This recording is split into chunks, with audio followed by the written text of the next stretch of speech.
At 2:13 a.m., Marcus stood on the edge of a bridge in Chicago holding a resignation letter in one hand and his dead phone in the other.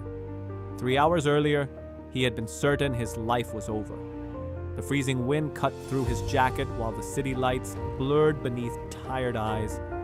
His startup had failed. His bank account showed $42. His girlfriend had moved out 2 weeks before.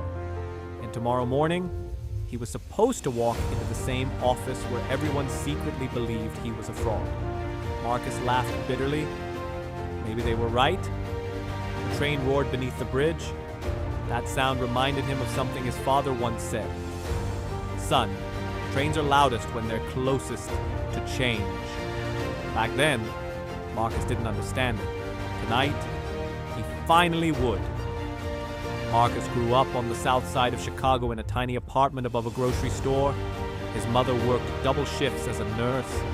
His father drove trucks across 3 states just to keep the lights on. They weren't poor in spirit, but financially, every month felt like survival. At 16, Marcus promised himself one thing: I will build a life where my family never has to worry about money again. That dream became his obsession. While his friends partied, Marcus studied business videos on YouTube. While others slept, he delivered food at night. He earned a scholarship, graduated college, and landed a corporate job in downtown Chicago. Everyone called him successful, but inside, he felt trapped. Every day looked the same. Wake up, commute, pretend, repeat. Then one day, his boss humiliated him during a meeting. "Marcus," the boss said, smirking, "some people are leaders, and some people are just employees. Learn the difference." The room laughed. Marcus didn't. That night, he drove home in silence. And for the first time in years, he cried, not because of embarrassment, because deep down, he believed the boss might be right.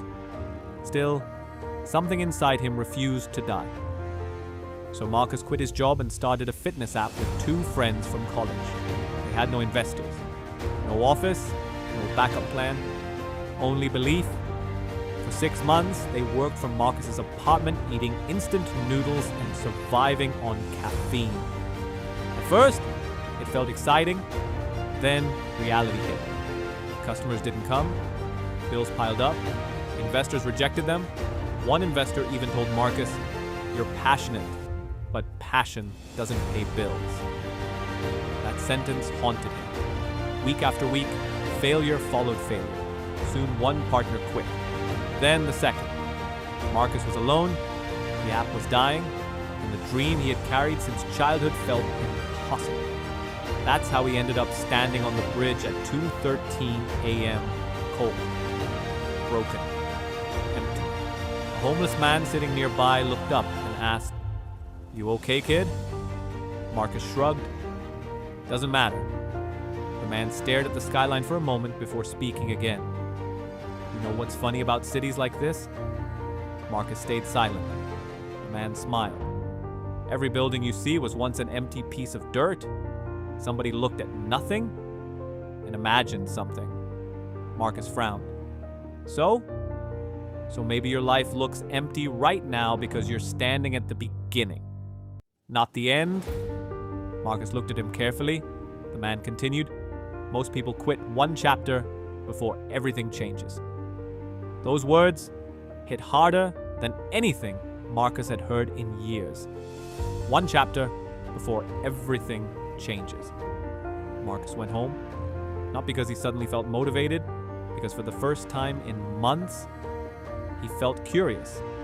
What if the story wasn't over? The next morning, instead of shutting down the app, Marcus made one decision.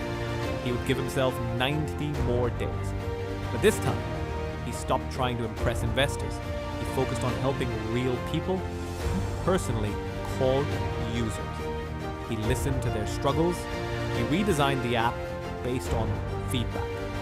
Slowly, something changed. One customer became 10. 10 became 100. A fitness influencer randomly posted about the app. Downloads exploded.